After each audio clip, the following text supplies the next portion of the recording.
Olá, sejam todos bem-vindos ao Propulsor Empresarial Podcast. E agora, em várias fontes, você pode encontrar o Propulsor Empresarial. Não só na Rádio Conexão ao vivo, como também no YouTube e agora no Spotify. Vamos agradecer ao Jean, o nosso fantasminha aqui do Propulsor Empresarial, que depois de muito tempo colocou no Spotify. Então, Jean, muito obrigado, valeu demais. E é um novo canal que a gente pode acompanhar. Hoje, gente, com muita alegria, recebo um grande amigo. E eu ainda não vou dizer quem que é, só vou gerar aquele momento assim, para deixar as pessoas ansiosas, porque o nosso convidado tem sólida formação em direito da empresa e dos negócios. E, claro, é especialista em organização societária e planejamento patrimonial. E, além das práticas jurídicas, ele também participa ativamente do desenvolvimento institucional e empresarial da região. Já vamos passar a palavra para o nosso convidado, apresentá-lo, mas antes vamos agradecer a todos aqueles que possibilitam estarmos juntos novamente. Vamos lá falar dos nossos queridos apoiadores. Furlaneto Tintas, tintas prediais, industriais e automotivas, presente em várias cidades da região. Gasperim Pilate Construções, construindo empreendimentos de bem morar, presente em 6 cidades. Bento Gonçalves, Carlos Barbosa, Caxias do Sul, Farroupilha, Garibaldi e Torres. Loja Ponto Moderno, especializada em móveis para sala de estar, salas de jantar, cozinhas, dormitórios e ambientes comerciais. Real Assessoria Empresarial, serviço de contabilidade e soluções estratégicas para negócios com visão de futuro para muito além do agora. Estúdio Visual, Comunicação e Design, sua agência de publicidade e marketing. Serviços de assessoria, audiovisual, fotografia, branding, gestão de redes sociais e muito mais. E Vision Comunicação Visual, especialista em comunicação visual com mais de 10 anos de mercado, comunicando a força de cada negócio. Então agora temos que caprichar bastante na apresentação, até porque agora é no YouTube e no Spotify também, né? Aliás, o Jean, que algum dia estará sentado no lugar dos convidados, ele faz um serviço maravilhoso. Se não fosse ele, nem no YouTube não estaria no ar. Então, Jean, obrigado pelo trabalho mais uma vez. E vamos apresentar o nosso convidado. Vamos falar, então, hoje com Felipe Reuser de Almeida. Pronunciei certinho, Felipe? Perfeito, pronúncia corretíssima. Maravilha. Advogado, sócio fundador da Reuser. Assim, falei certinho? Exatamente. É difícil também, né? Em terra de gringo, um sobrenome desse dá uma complicada. É verdade, dá uma complicada. Sócio fundador da Reuser Advogados, com atuação nacional voltada à estruturação e reestruturação societária de empresas. Mestre em Direito da Empresa e dos Negócios pela Unicinos e especialista em Direito Tributário pelo IBET, assim? Perfeito. Isso. Auxilia negócios na construção de bases jurídicas sólidas por meio de contratos sociais, acordo de sócios e instrumentos de governança. Também atua na estruturação de holdings como ferramenta de organização e proteção patrimonial. Além da advocacia empresarial, exerce funções institucionais, como diretor de eventos da Expo Bento e secretário da Comissão da Jovem Advocacia de Bento Gonçalves. E com certeza muito mais coisas, mas a gente deu uma resumida. Felipe, para que eu possa te passar a palavra, a provocação de hoje é: segurança jurídica não é custo, é estratégia. Felipe, seja bem-vindo ao Propulsor Empresarial. Antes de mais nada, agradecer o convite. É um prazer estar aqui contigo, meu amigo, e também com os teus espectadores. Agradecer o Jean, então, também, né? O Jean. Com as novidades. Muito legal isso, né? Isso. E é sempre muito bom falar um pouquinho sobre direito societário, direito empresarial, né? E como tu bem disse, eu diria, inclusive, que mais é um investimento. Com certeza, uma empresa estruturada em termos societários é uma empresa que funciona e roda sem preocupação. Que legal, que legal. Sabe que em função desse novo movimento da reforma tributária, né, Felipe, muitas preocupações. Eu estava ontem conversando com o Michael, que até esteve aqui num dos episódios, o pessoal da Real Assessoria, e assim, explicam e tentam explicar, e a gente tenta entender, e é tudo muito complicado. E, além disso, começam a surgir situações que possibilitam, quem sabe, no futuro, uma holding, aí você fala sobre imposto de renda, e as novas leis que envolvem, então, imposto de renda e aluguéis. Então, é muita coisa surgindo, e se você não está bem assessorado, você gasta um dinheiro que não precisaria gastar, né? Exatamente, Evandro. O que acontece? A reforma tributária, ela nasce lá com uma ideia de simplificação. E essa ideia, por si só, ela é maravilhosa. No entanto, a gente sabe que no Brasil, nem sempre as ideias, aquilo que se comunica de início, é o que se concretiza. E foi o que aconteceu. A reforma tributária, ela veio de forma extremamente complicada, aumentando a carga tributária de forma geral, não é apenas em um ou dois setores, todo mundo está e vai pagar mais imposto, principalmente aqueles que têm patrimônio. Tá? Então, o planejamento societário é uma ferramenta também de planejamento tributário. Eu sempre digo, não é deixar de pagar tributo, não é simplesmente, né, fazer o crime de sonegação fiscal. Não é sobre isso. Não é isso. É pagar o melhor imposto. A gente pode utilizar a norma jurídica, as estruturas societárias, para planejar a nossa empresa, planejar o nosso dia a dia, nos planejar de forma estratégica e pagar menos tributo dentro da lei. Não é necessário romper com a lei, brigar contra ela. A gente pode utilizar ela a nosso favor. Não é que não é necessário, não se deve fazer, né? Não se deve, não se deve. Não se aconselha. Não se aconselha. Sabe, é importante colocar dessa forma. Eu trabalhei com um contador muitos anos e ele usava muito essa frase que você colocou. A gente tem que pagar o menos possível dentro da lei. E quem não está pensando assim, um empresário que não pensa dessa forma, eu diria, não é que ele está com a estratégia dele desalinhada. Eu poderia dizer que na linguagem coloquial ele está fora da casinha. O empresário que não está pensando em alternativas que sejam legais de pagar o menos possível, ele não está sendo responsável com o próprio negócio. Esse é o tom da reforma tributária para quem quiser ter bom resultado. Evandro, vamos lá. Tu trabalha com o pessoal para o pessoal vender mais. Isso aí. De nada vai adiantar vender muito mais se tu tiver um buraco enorme de tributo do outro lado. O dinheiro vai estar indo embora. Então, a grande diferença de quem vai ter resultado e quem não vai ter, de quem tiver bem planejado, bem estruturado, vendendo bastante, a grande diferença entre esses dois caras vai ser aquele que vai parar, vai olhar para a sua carga tributária, vai olhar para a sua estrutura societária, vai redesenhar a sua estrutura, achar a melhor forma para pagar o menos de tributo possível e atingir os melhores resultados. Que legal. Sabe que surgiu um termo no nosso último programa, recebemos o Samuel Basso. E ele, consultor, então, agora mentor, um programa muito legal, ele nos trouxe 2 termos. Até fica o convite para quem não acompanhou ainda, né, que acompanhe pelo YouTube e pelo Spotify, né? Agora pelo Spotify. Pode ir dirigindo e ouvindo, né? Pode ir dirigindo e ouvindo, isso.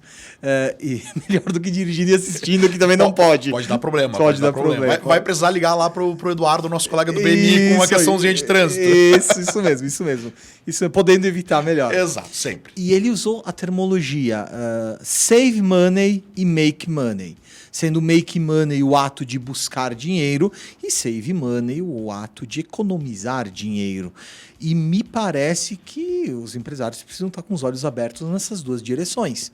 E penso que a reforma tributária e a busca, não só pelas questões, mas até mesmo da questão das holdings e das questões societárias, elas vão nessa direção, né, do save money. Perfeito. O que acontece? A gente é muito adepto à análise econômica do direito, o Law and Economics. Okay. É uma filosofia americana que busca analisar o custo que os direitos têm.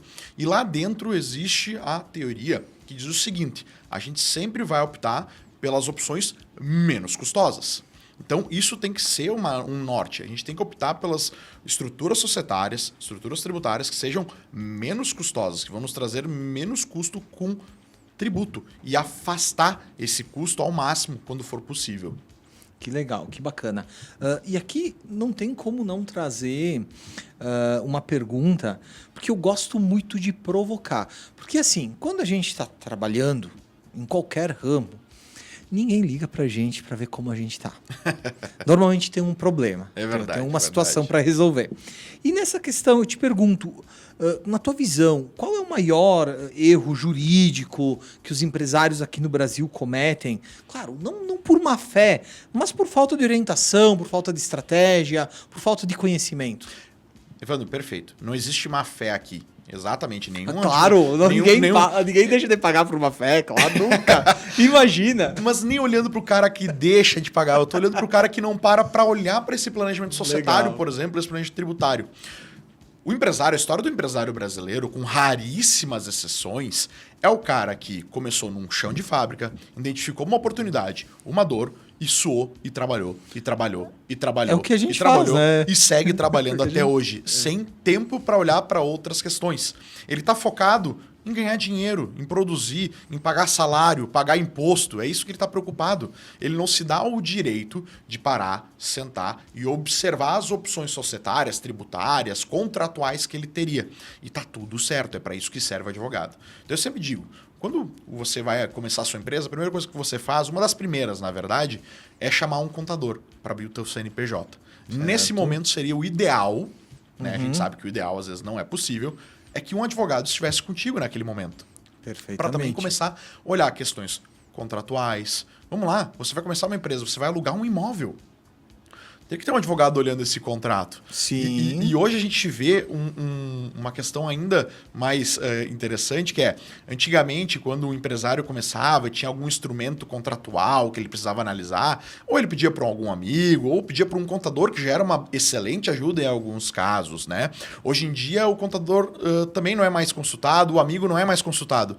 Quem é consultado é o ChatGPT. Certo. E aí veja o problema que surge. O nosso amigo empresário que está lá preocupado em ganhar dinheiro, que entende muito do seu negócio, e ele é a pessoa que mais entende do seu negócio, sem dúvida, vai procurar numa ferramenta que é sim uma ferramenta que deve ser utilizada, mas que ela vai trazer tudo. Tudo que existe de informação no mundo. Teses antigas, teses atuais que precisam ser comprovadas, leis antigas, leis atuais que daqui a pouco não se adequam à sua realidade. E aí eu posso ter um grande perigo, que é firmar o meu conceito de contrato, o meu conceito de contrato societário, a minha estratégia tributária numa diretriz equivocada. Então veja bem, o ChatGPT, Gemini, tantas outras que existem, as jurídicas também, são ferramentas espetaculares. No entanto, eu não posso utilizar essa ferramenta se eu não tenho o manuseio, se eu não tenho o conhecimento dela. E aí surge o grande perigo, que é, não por má fé, não por má intenção, mas por comodidade, corte de custo, diversos elementos, eu me galgar numa dessas ferramentas para tomar decisões na minha empresa. Perfeitamente. E que bom você tocar nesse assunto, porque as IAs, elas estão aí para ajudar e ninguém aqui está querendo nadar contra a corrente. Perfeito. Ou fingir que, né, que não está acontecendo o que está acontecendo. Mas não é a primeira vez que eu ouço em diferentes contextos a seguinte questão: a inteligência artificial, ela traz muita coisa, mas se ela não for bem operada, se ela não for bem manuseada, o que vai acontecer? A não excelência, ou o equívoco, o erro, ou basicamente, né, o que a gente quer é alguém que olhe para nós com especificidade. Não vai acontecer isso com a inteligência artificial sem um bom tempo treinando-a.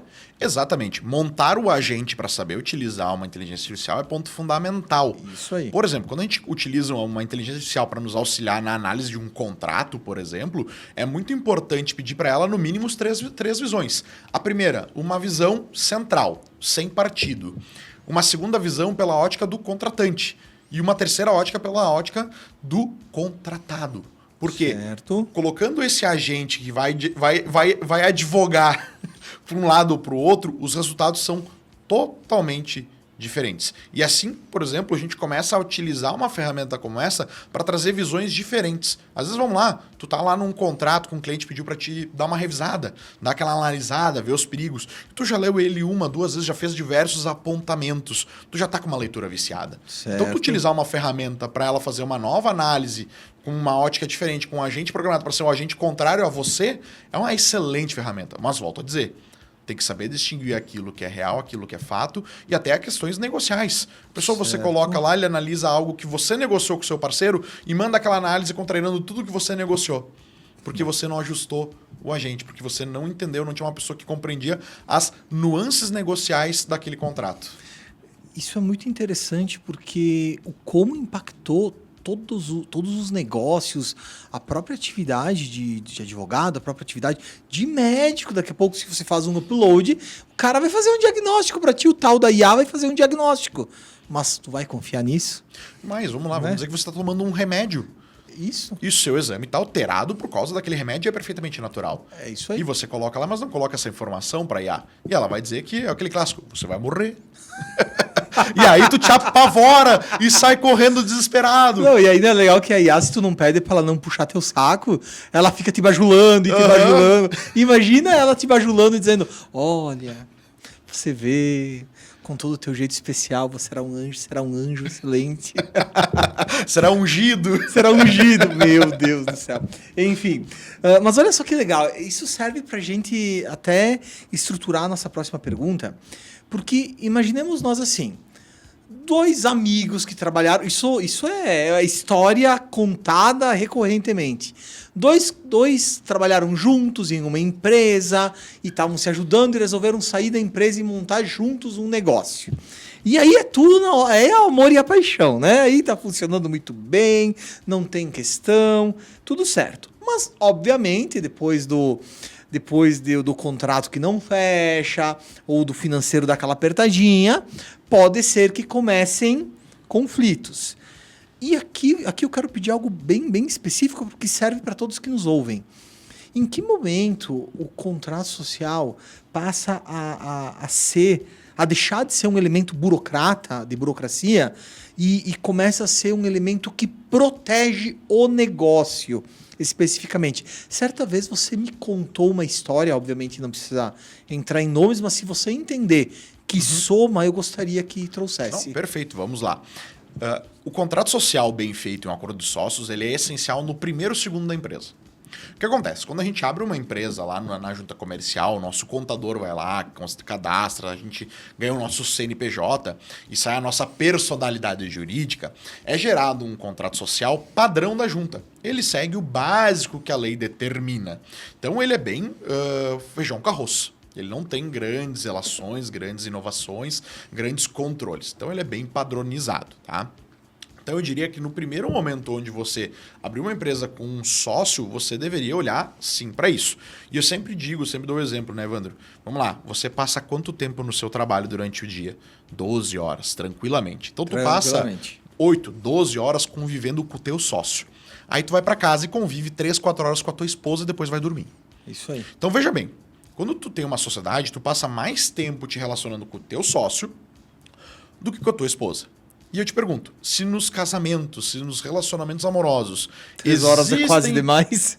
Existem com essas poucas horas que a gente convive problemas? Sim. Imagina numa sociedade. É natural, dificuldades financeiras, como tu bem apontaste, aparecem, mudanças, desafios. Imagina você abrir uma empresa 5 anos atrás, o cenário, o mundo era um. Você abriu uma empresa lá antes da pandemia. E aí surgem coisas novas, desafios novos que podem colocar aquela estrutura sob estresse. E aí sim o contrato, o acordo societário vão fazer a grande diferença, porque aquilo que está combinado não sai caro e não sai barato, sai o ajustado. Né? E aquela história que tu me pedisses é uma história muito clássica, né? Quando começa a surgir um ruído entre o sócio e o outro e se descobre que um dos sócios estava se apoderando de valores da empresa. Fazendo coisa errada. E vamos lá, Evandro, às vezes não é nem por ser uma questão errada. A pessoa faz porque ela entende que a empresa dela ela pode fazer. Mas não, como eu disse ali no início, personalidade jurídica. A pessoa jurídica tem sua própria personalidade, ela tem suas contas. Ok, você é empresário e manifesta a vontade dela, mas são personalidades separadas. Então, mesmo quando não há um sócio, é importante que seja separada a vida dessas duas personalidades. Você não pode pagar a conta do supermercado, a conta do bar, a conta do restaurante com o cartão CNPJ. Isso é confusão patrimonial, não pode acontecer. Tem uma história bem legal, bem legal, de pessoas, de moças que foram cobrar contas, né, de serviços prestados na porta da empresa. Imagina, é a confusão patrimonial total, isso não pode acontecer.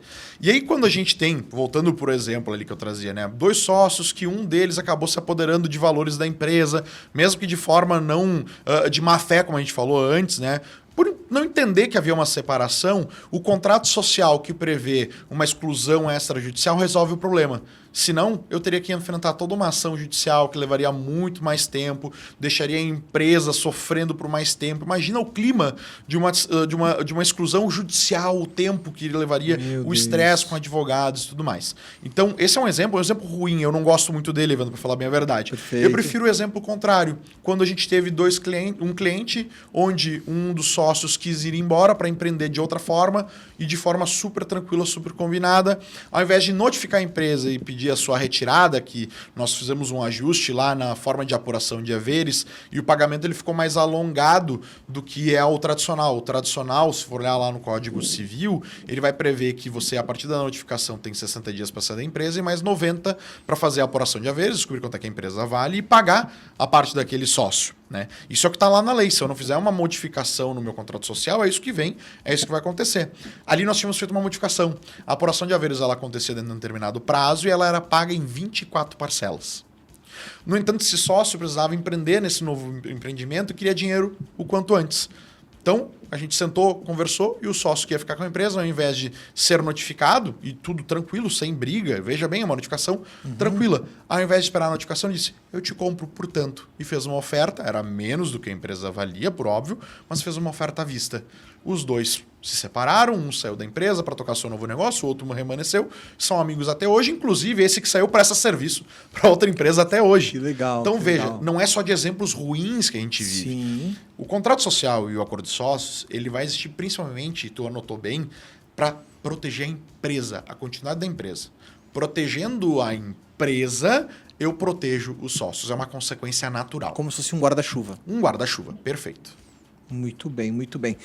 Eu gostaria. Depois eu vou te apertar um pouquinho mais para ver se sai aquela historinha que você me contou, que não é uma história feliz, mas é uma história que eu acredito que ela vai somar. Mas eu quero aqui dar mais uma provocada para que a gente faça uma espécie de checklist para aqueles que nos ouvem, daqui a pouco cai alguma ficha que seja importante. Porque vamos lá. Obviamente, a grande maioria, né, eu não saberia percentualmente, mas se eu conversar com 10 empresários, talvez 9 não tenham um advogado que olharam para o seu contrato social. É provável. E talvez de mais 10, nenhum tenha conversado com o advogado. Então, o percentual é ínfimo. A pergunta que eu quero trazer aqui é: por que os empresários deixam para organizar isso só quando as coisas não caminham como eles planejavam? Perfeito. Quando uma empresa vai bem, quando você ainda está naquele êxtase de começar uma empresa, da empresa tá funcionando, tá tudo certo, ninguém acha que vai dar problema. E esse é o elemento. Ninguém acha que vai dar problema até dar um problema, até aparecer um ruído. Então, não deixa de ser uma zona de conforto, um platô que os empresários vivem. Enquanto está tudo certo, eu não preciso discutir e acaba sendo assunto espinhoso. Imagina, Evandro, tu com o teu sócio, chamar ele para conversar como é que acontece... Vamos dar uma olhadinha no nosso contrato social aí. Como é que a gente exclui extrajudicialmente um de nós se um de nós cometeu um erro? Não é um assunto confortável. Eu sei que não é.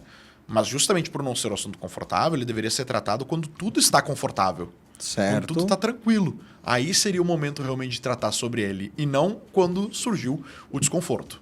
Então, provavelmente, eu diria que o principal elemento é zona de conforto. Não tratar de um assunto espinhoso, um assunto que é delicado, sim, por conta de não querer enfrentar o assunto. Perfeito. Eu acho que eu poderia tentar trazer, e você me disse assim, ou se não... Por favor. Questão cultural, impacta nisso, na tua opinião? Eu acho que muito relacionado àquela questão de baixar a cabeça, trabalhar e ganhar dinheiro.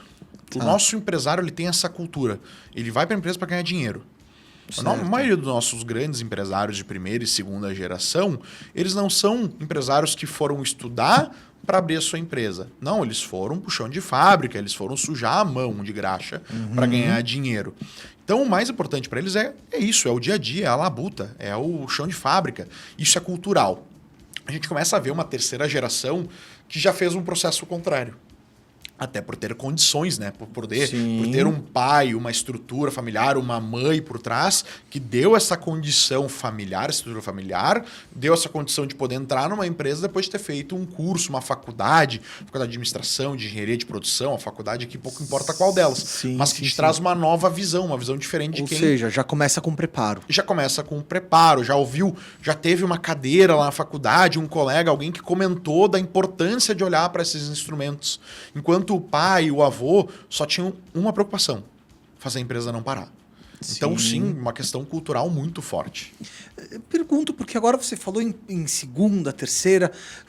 Já pegou um caso nesse sentido de segunda, terceira? Porque isso também, assim, ó, de repente, os dois avós, meu Deus, eram unha e carne. Aí, então, os filhos deles, ok, mas nem tanto. Aí vão pros netos, aí o bicho começa a pegar. Já teve situações assim, ou pelo menos de case? Esses são os cases mais legais de trabalhar no sentido de volume, de acordos, volume de trabalho. Porque, vamos lá, bem, como tu disse, a gente tem uma primeira geração normalmente de irmãos. Isso aí. Que estão tocando numa empresa. De vida, assim. Exato, de vida ou até irmãos mesmo. Irmãos Tá. que abriram o negócio da família, o moinho da família, Ok, a vinícola. a vinícola, o pai que fazia lá móveis para os vizinhos e virou um negócio maior e foi crescendo. É bem comum essa história. Certo. E aí a gente chega numa segunda geração onde esses dois irmãos têm filhos. Que também, e eu costumo dizer, né? E aí fica engraçado no sentido de interessante, né? A gente está falando aí de avós que hoje têm seus 80, com filhos que hoje têm seus 50, 60 anos, que quando esses dois jovens eram adolescentes, ninguém perguntou para eles: o que tu quer ser da vida? Não, esses dois pais, esses irmãos olharam para os seus filhos, que eram primos. Orelha, vai trabalhar aqui. Vamos para a indústria, vamos para a empresa? Vamos lá, quando é que tu vai começar a trabalhar na empresa? Com 13, 14 anos. Essa é a história comum do nosso empresário. Já os netos, eles tiveram opção. E aí a gente começa a ver daqui a pouco esses primos, né, que eram 2, 3, 4 primos, eles têm 2, 3 filhos cada um, e a gente começa a ver uma família aí com 10 herdeiros em cima de uma empresa. E além disso, esses 10 herdeiros nem sempre querem trabalhar na empresa. Às vezes a gente tem 3, 4 que querem trabalhar na empresa, querem seguir a vida de industrial, e os restantes querem ser outras coisas, querem ser médicos, engenheiros, advogados, bom vivãs. Por que não? Se podem, não há nenhum problema. E aí vem a maior importância... Sabe que essa era uma profissão que em algum momento da vida, eu, quando eu era adolescente, queria ter. Quem não gostaria, Mas né? A mãe não deixou. Não deixou. A mãe, ela me disse, vai trabalhar. Compreendo. Quem não gostaria, Quem né? não gostaria? E aí vem a principal importância do uso do contrato societário bem estruturado, o acordo de sócios e principalmente aí a holding. Por quê? Porque por mais que todos esses primos tenham direitos societários, nem todos estarão inseridos no dia a dia da empresa. Certo. Isso não retira os direitos de propriedade, os direitos hereditários que eles têm. Eles continuam tendo direitos sobre a participação deles. No entanto, não é interessante para aquele primo que, por exemplo, foi seguir sua vida em outra cidade, com outra profissão. Quis ser médico. Ótimo exemplo. Um primo que foi ser médico, foi para São Paulo, excelente carreira. Ele não entende quase nada da indústria. Não tem por que ele estar inserido no dia a dia, mas ele continua tendo direitos. E aí a gente começa a criar as estruturas societárias, onde esses primos estarão dentro de uma holding, que forma-se um conselho para tomar grandes decisões. Os outros primos que estão no dia a dia trabalharão como gestores dentro da indústria e lá tomarão decisões do dia a dia de contratação, de produção, do cotidiano. Praticamente um código de conduta. Exatamente, é um código de conduta bem estruturado. Por quê?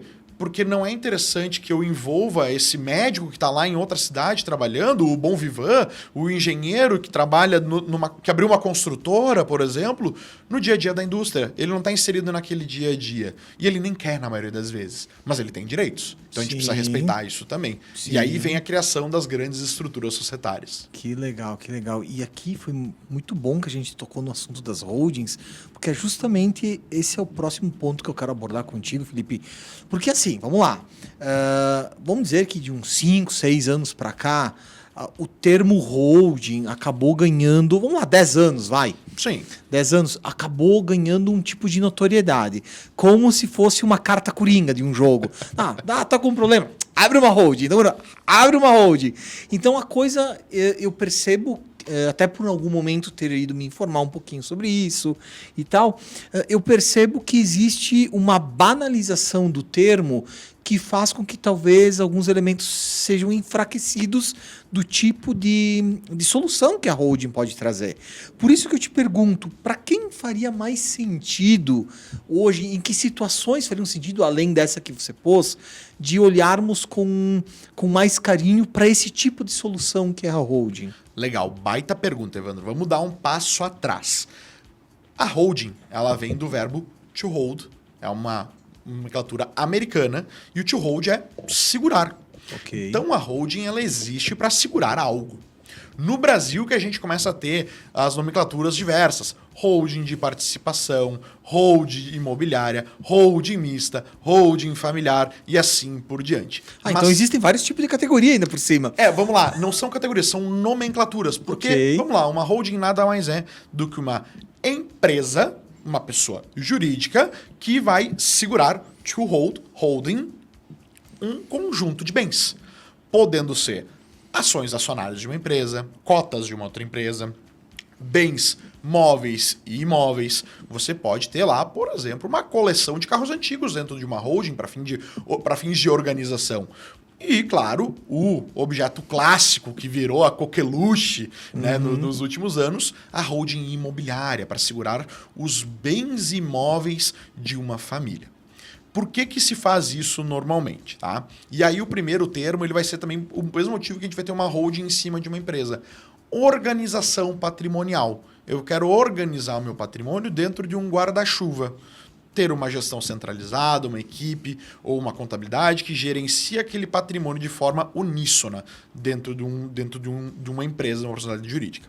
Segundo elemento, proteção patrimonial. A holding ela separa o patrimônio da pessoa física, né, o patrimônio imobilizado que ela quer garantir, do patrimônio de risco. Então vamos lá, uma pessoa que tem uma grande indústria ou um médico, por exemplo, ele tem uma atividade de risco.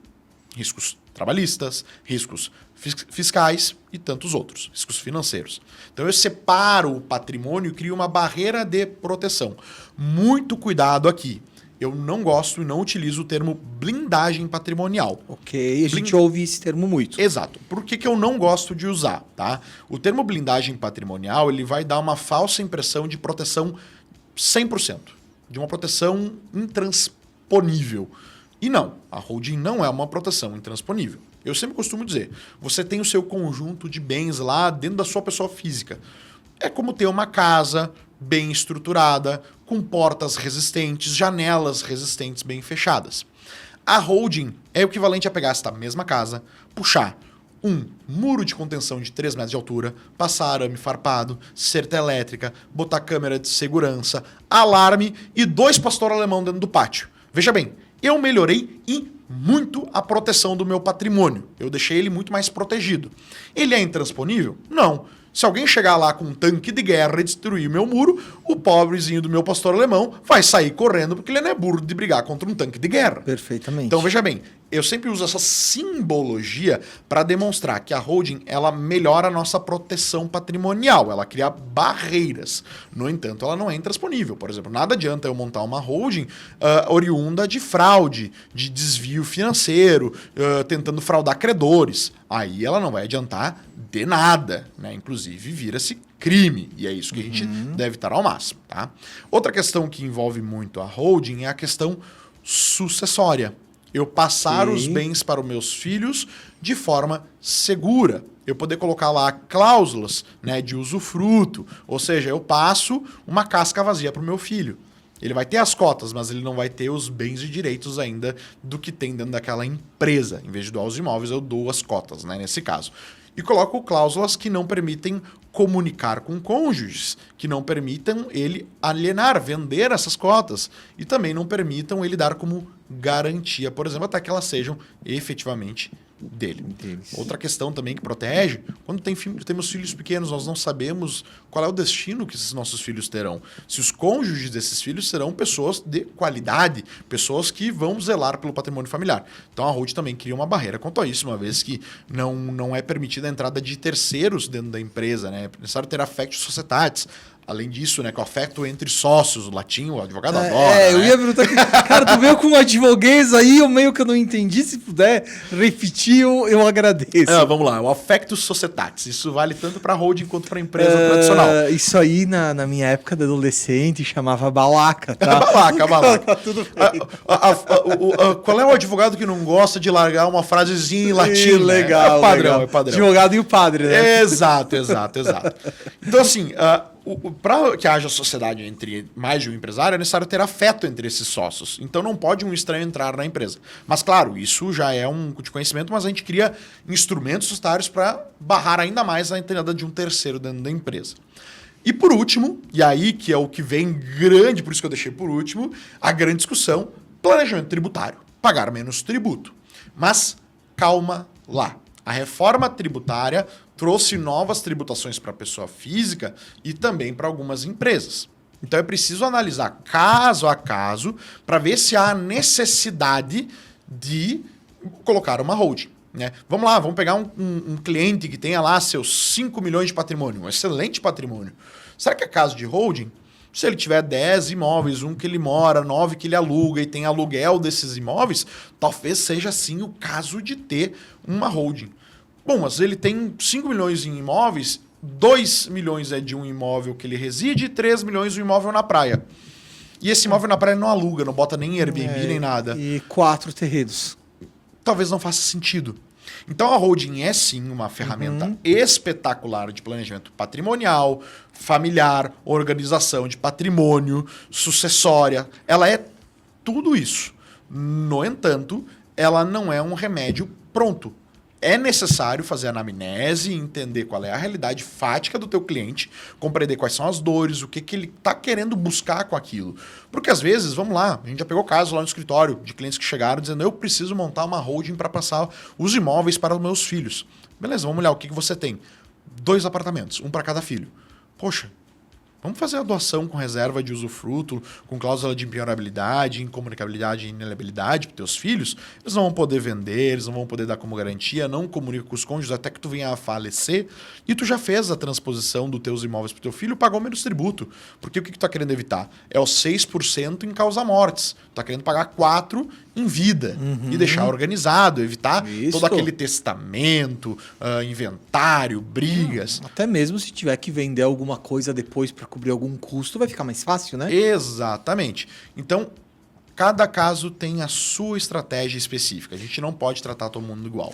Isso é muito legal de trazer, porque a gente evita aquela coisa, na dúvida faz uma holding. Então, não dá para banalizar, porque são situações que precisam do olhar, digamos, profissional em relação ao que está acontecendo. Na dúvida, procura um advogado especialista. Na dúvida, procura um especialista. É sobre isso. Exato. Mas sabe que... vamos lá. A gente sabe que não agrada a todo mundo, nem Jesus agradou a todos. E, eventualmente, você vai em alguma empresa oferecer o serviço da mentoria de vendas, alguma coisa de liderança, enfim, o que for. E a pessoa, ela quer. Mas ela quer desde que tu faça do jeito que ela vem fazendo. Mas daí, se foi o jeito que você vem fazendo que te trouxe até o lugar que tu tem um problema, que sentido faz continuar do mesmo jeito? Não faz sentido. Então, me parece que alguma crença coletiva nesse sentido, a gente já conseguiu desmistificar e isso é muito bom. Isso é muito bom mesmo. Exato. A gente tem que analisar quais são as dores do cliente e compreender os desejos dele. Vamos lá, não está errado daqui a pouco abrir uma holding para 3, 4 imóveis, mas tem que ter um motivo para isso, porque quando a gente abre uma holding, ela é uma empresa. Você vai ter custo de registro dela na junta comercial. Isso. Você vai ter que contratar um contador para fazer a declaração dela anual e fazer também, se tiver receita de aluguéis lá dentro, fazer os ajustes mensais, trimestrais, dependendo do regime tributário que você optar. Então, eu vou adicionar custo na tua vida.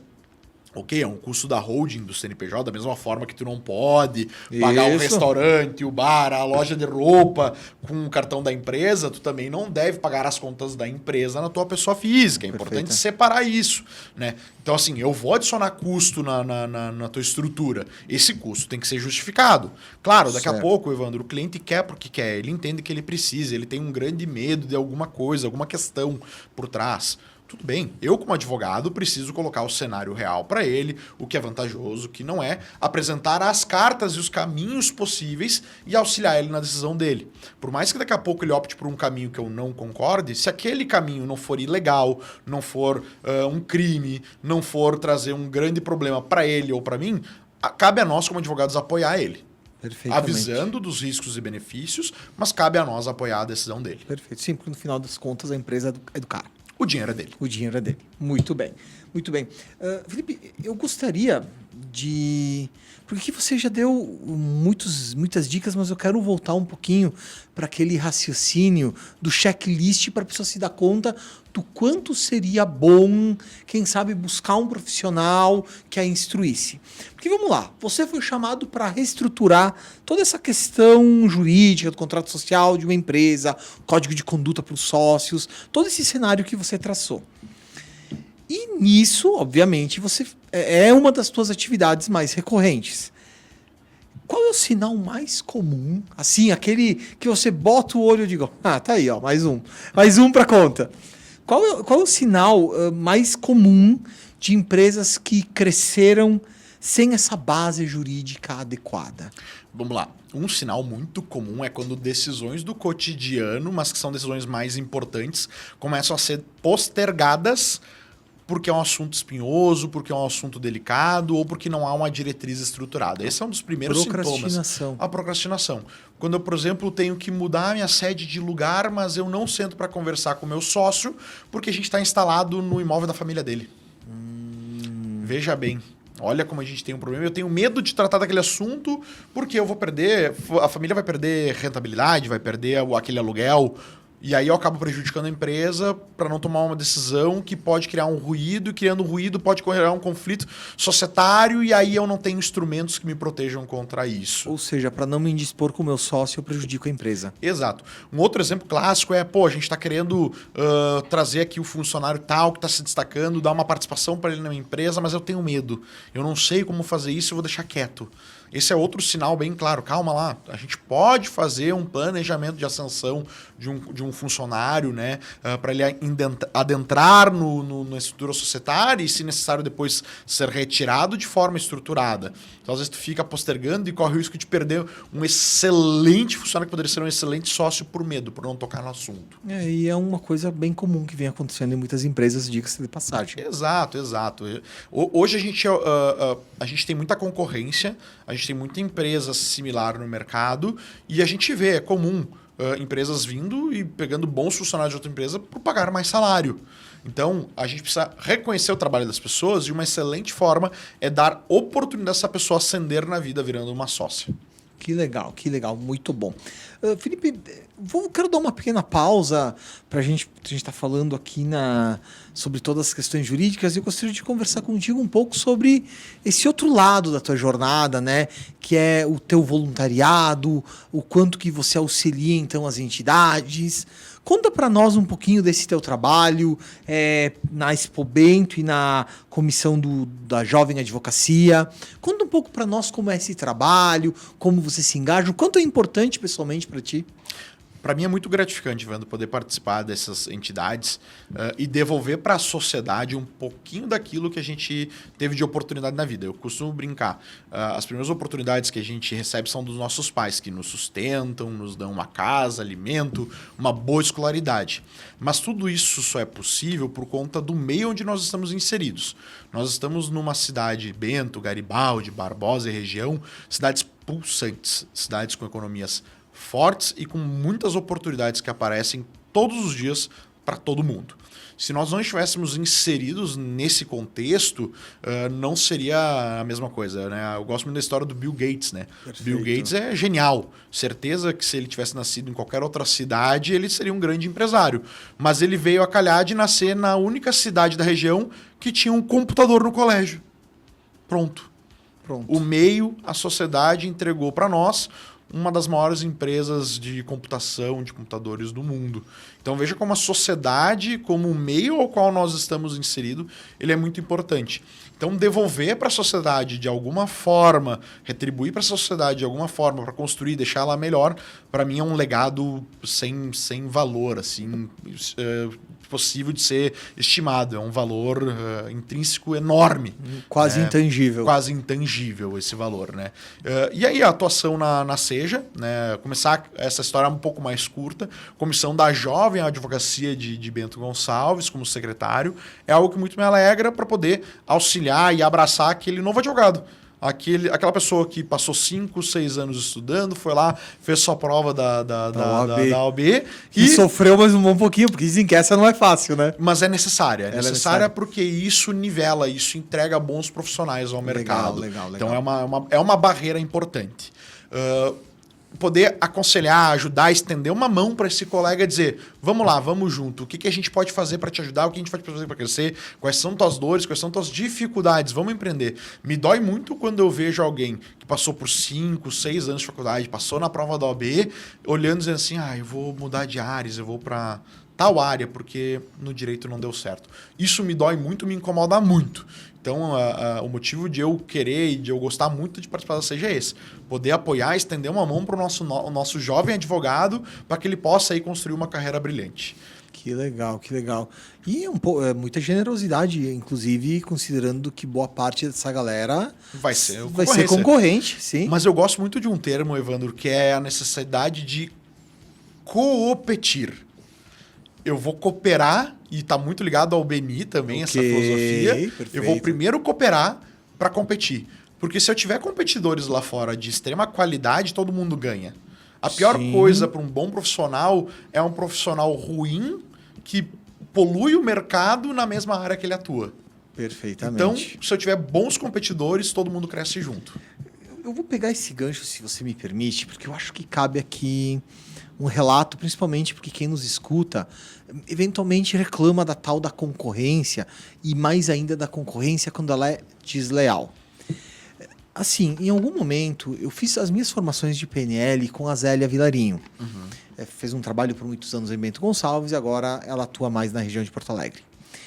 E certa vez eu perguntei para ela algo mais ou menos assim, como era para ela lidar com a concorrência?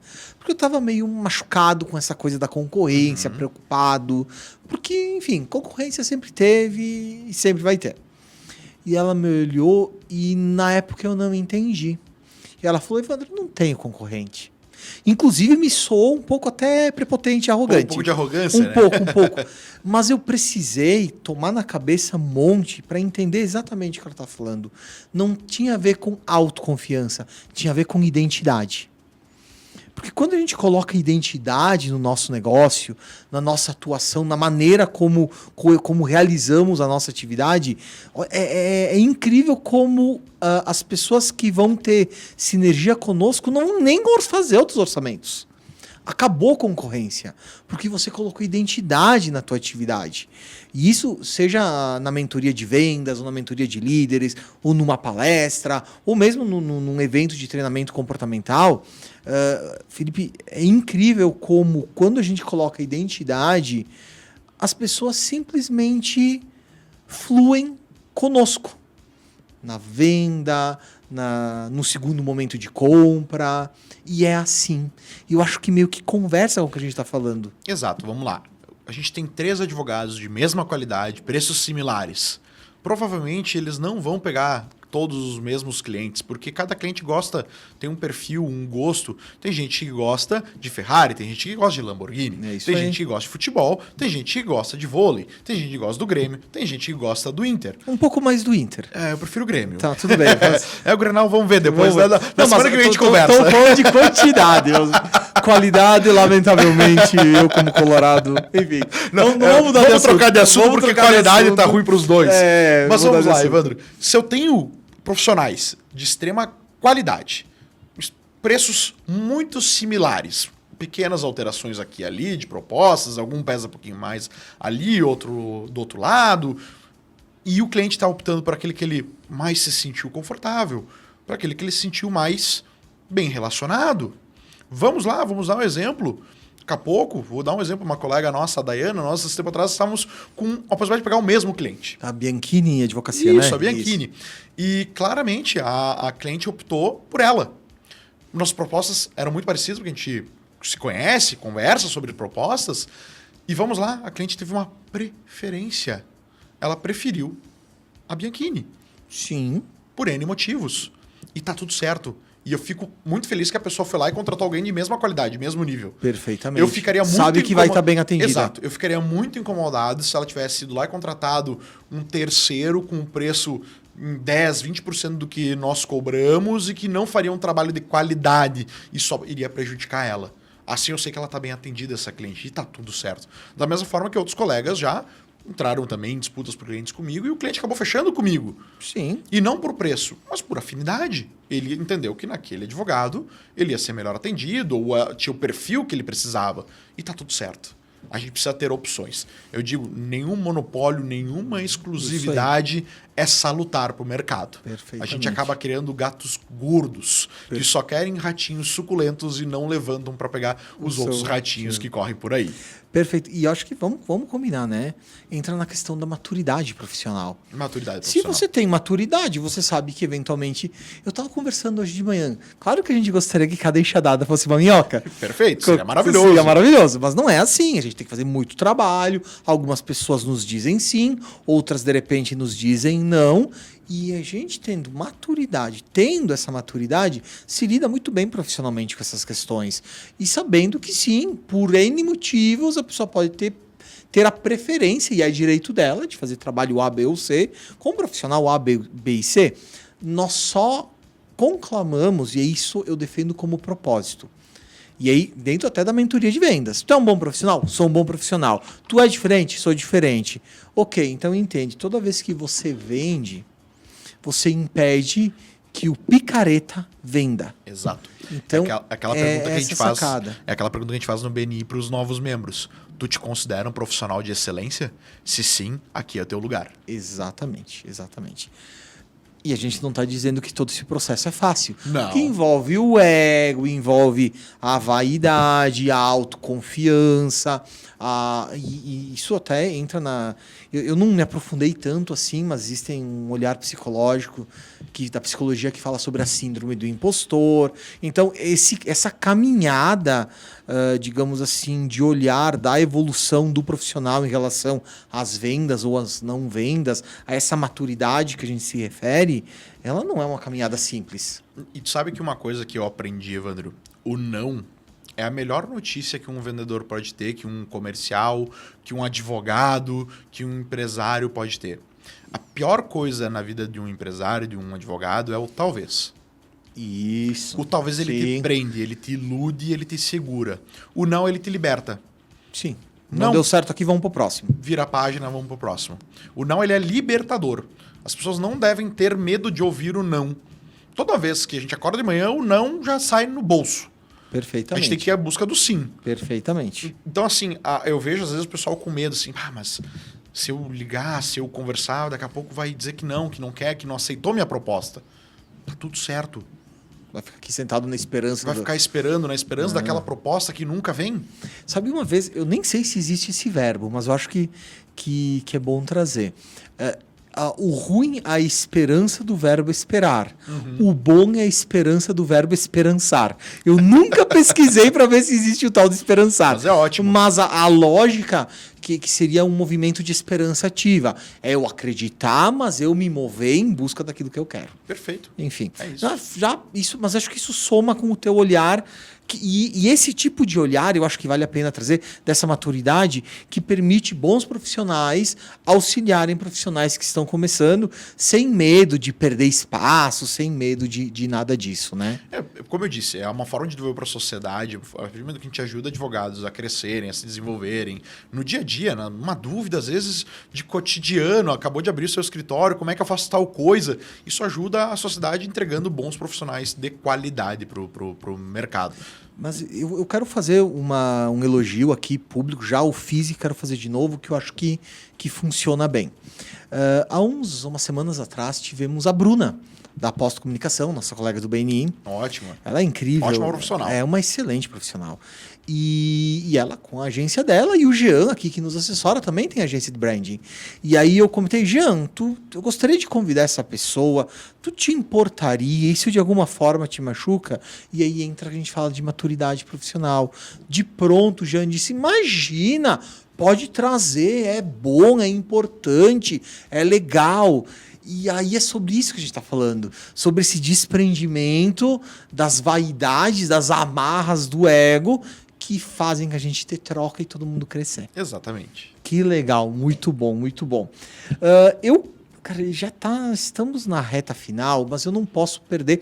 Aliás, antes eu quero que você fale um pouquinho sobre você, mas eu gostaria que você me falasse um pouquinho desse teu papel na Expo Bento, porque é uma curiosidade que é uma grande festa e muitas pessoas têm curiosidade de como é que é esse negócio. Aliás, fica o convite nas proximidades da festa, que você volte trazendo Com mais certeza, alguém vai ser um prazer. para a gente poder fazer mais um momento. A Expo Bento ela ocorre esse ano, então, de 4 a 14 de junho, nos pavilhões da Fundapark, como de forma tradicional, junto com a Fenavinho, uma união que funcionou super bem. E eu participo da Expo Bento Fenavinho desde 2023. Comecei lá como... Juntou por advento da pandemia, ou eu estou enganado? Não, na verdade o que acontece? As duas feiras eram feiras municipais, feiras públicas. O SIC primeiro adquire a Expo Bento.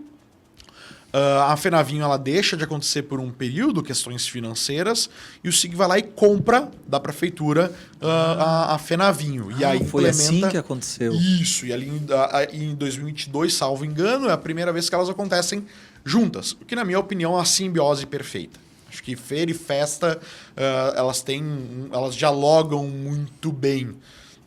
Elas entregam tudo aquilo que a nossa cidade mais precisa e mais demanda, que é uma feira multissetorial. Você pode comprar desde um chaveiro até uma casa, literalmente uma casa feita em steel frame. O pessoal constrói, é muito legal de ver. A gente visita, a gente sabe. Bastidores, tá? O pessoal começa a montar aquela casa uns 5, 4 dias antes da feira. Caramba. Então realmente ela foi construída para aquilo. É fenomenal. Dentro. É bem legal. E a nossa grande festa, né, que tem mais de 60 anos, as pessoas não sabem disso. A Fenavinho tem mais de 60 anos de história. Só perde para a festa da uva. Ou nem? Similar. Bem similar. Ambas tiveram uma história parecida de terem alguns anos, depois não ter, e agora voltarem nos últimos anos com força total. Cada um com o seu perfil bem diferente, de formas diferentes de tratar, mas sim, né? Por que não dizer festas irmãs, né? Contemplando a uva e o vinho da nossa cultura italiana, né? Sabe quando eu lembro da minha época de adolescente, eu fui assistir Jota Quest, fui assistir Capital Inicial. Deixa eu ver mais qual que me marcou muito. Não, fomos ver, inclusive, Zezé de Camargo e Luciano, fomos assistir. e foram uma festa que... foi a primeira festa aqui da nossa região que trazia uns grandes artistas. Perfeito, vamos lá. Isso é uma ideia muito legal da Fenavinho Expo Bento, que é juntar a nossa cultura italiana, as nossas cantinas, nossos setores multissetoriais, perdão da redundância, né? Os nossos multissetores, na verdade, comércio, serviços, indústria, junto com shows. Então eu tenho um ambiente para toda a família. Eu tenho a agricultura familiar, no passado com mais de 40 expositores vendendo seus produtos coloniais. Que legal. Eu tenho o pessoal de brinquedos para as crianças, eu tenho área de jogos, eu tenho desfile de moda, eu tenho apresentações multiculturais de por exemplo, corais aqui do Vale dos Vinhedos, os outros corais aqui da cidade, da região. Eu tenho shows de rock, show de pagode, show de sertanejo, bailão, gaudéria. Eu agrado todos os artistas públicos. Nacionais, artistas regionais. Exato. O artista nacional é um grande desafio, tá, Evandro? Esse ano a minha pasta é a diretoria de eventos. Eu já fui diretor. Tô tocando num elemento... Desculpa, não sabia. Não, bem tranquilo. Delicado, talvez. Eu já fui diretor jurídico, já fui diretor de serviços no ano passado. Esse ano eu fiquei incumbido da pasta de eventos, que é justamente a contratação de shows para a nossa grande feira e festa.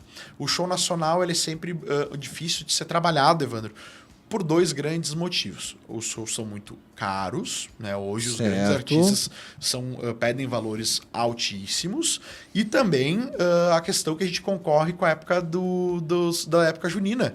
As festas de São João lá no Nordeste. Então, boa parte dos artistas estão alocados lá nessa região para termos o show nacional. Mas a grande vantagem na Fenavinho Expo Bento, se me permite, na minha opinião, são os shows que estão inclusos no ingresso. Veja bem, né? São poucas as feiras e festas da nossa região, salvo engano a FenaChamp segue o mesmo padrão, que tem shows inclusos no ingresso. Sim, Então, sim. com o ingresso antecipado, que já está à venda, inclusive, no valor de R$10, para qualquer dia, seja dia curto ou longo, você tem uma variedade de shows disponíveis. Passa um inclusos. dia maravilhoso. Passa um dia com várias maravilhoso, opções. pode ir lá fazer compras. Eu sempre costumo brincar. Se minha mãe for na Fenavinhos, pô, Bento, e não sair com um edredom novo, ela sai decepcionada. O edredom, Então, porque o pessoal gosta de comprar aqueles edredom, é brincadeira. É um clássico e é muito legal que a nossa feira, o pessoal às vezes pergunta, o que a feira tem de novidade? Tem edredom. A feira tem questões clássicas como essa. Eu brinco, mas é verdade. Mas Se é minha mãe verdade, for é lá e verdade. não tiver a loja lá de edredom, verdade, é ela verdade, sai é verdade. decepcionada. Ela tá verdade. acostumada, ela a vida inteira vai lá para comprar isso. Ela se programa, ela compra um edredom novo lá para casa. Dá pra casa dela hoje, né? Óbvio, eu não moro mais sim, com ela. claro. Na Expo Bento. É cultural para ela. Mas a gente também sempre tem uma troca, em torno de 40%, 50% dos expositores que estão lá conosco. Então, veja, a própria feira, dentro dos seus expositores, busca trazer inovação todos os anos, mantendo algumas tradições. É muito importante eu atender algumas tradições. As pessoas esperam certas exposições, certas lojas, que se não estiverem lá, elas saem decepcionadas. Então, é importante manter uma certa tradição também. Perfeitamente. Que legal, que bacana. Felipe, quero te agradecer demais por ter aceitado o convite. Falamos de muitas coisas importantes, interessantes. Em alguns momentos o advoguês entrou em cena, né? E eu acho isso importante também, que se os empresários não estiverem tão familiarizados assim, é porque talvez está na hora de buscar essa familiarização. Isso é muito legal.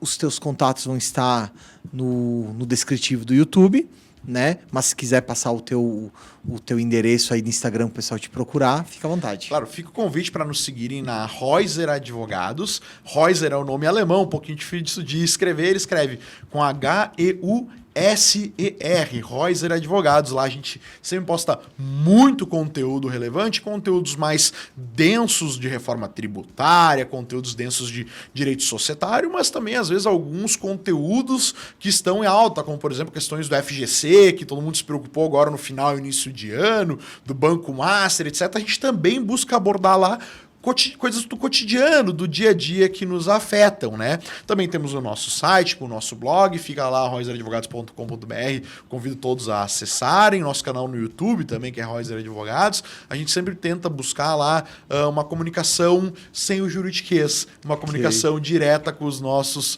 clientes e pessoas que possam estar interessadas nos nossos temas. Muito bom, muito bom. Felipe, eu sempre, em todos os meus treinamentos, eu tenho uma pergunta, que é por que valeu a pena ter vindo hoje. Mas aqui no Propulsor Empresarial eu tenho uma adaptação dela, que é o que mais pode ser dito para que esse nosso momento tenha valido a pena. Acho que o mais legal de dizer, Evandro, é para você, empresário, o advogado, ele é a pessoa competente para te apoiar em todas as decisões jurídicas, por maiores ou por menores do teu dia a dia. Quando tu tem um advogado de qualidade do teu lado, toda decisão, seja contratual, civil, trabalhista, tributária, societária, imobiliária, de qualquer área do direito, ela passa a ser uma decisão apoiada e fundamentada. Ela deixa de ser um chute, um achômetro. Então tenha na tua estrutura um advogado capacitado para te apoiar. A tua empresa só ganha com isso, ela só vai crescer e vai evitar dor de cabeça no futuro. Muito bem, que legal, Felipe, que legal. Então, só me resta agora te passar para as suas considerações finais. Bom, Evandro, agradeço muito a oportunidade de poder vir falar um pouquinho sobre o direito societário, direito empresarial, que é uma área que a gente gosta muito aqui no escritório, na Reuser Advogados. É uma área que a gente sempre quis trabalhar, desde eu e meu sócio, desde lá da época de estágio, quando a gente estagiava em grandes escritórios de Porto Alegre e Santa Maria. Meu sócio é de Santa Maria, né? Então é uma alegria imensa poder tratar e desmistificar um pouquinho o assunto, né? Tratar da holding também sem toda aquela pompa, né? A holding é uma empresa que solução pode... mágica, Exato, né? ela é uma ferramenta que pode te servir ou não. Então isso é muito legal, poder aproximar o assunto jurídico do empresariado. Só tenho a te agradecer por esse momento. Felipe, eu que agradeço. A nossa filosofia, o nosso propósito é contribuir com quem quer crescer. Então, tu pode ter certeza que você contribuiu muito nesses 60 e poucos minutos que estivemos juntos até aqui.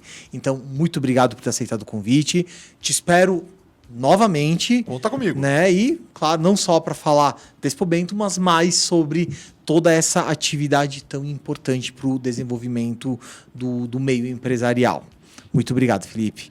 E, claro, muito obrigado a todos vocês que nos acompanharam mais uma vez em mais esse episódio do Propulsor Empresarial Podcast, seja pela Rádio Conexão FM, seja pelo nosso YouTube, o YouTube do Evandro Pérsico, onde está alocado o Propulsor Empresarial, e agora com essa novidade tão legal no Spotify também.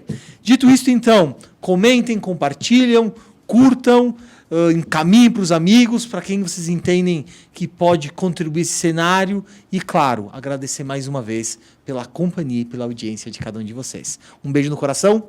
Tchau!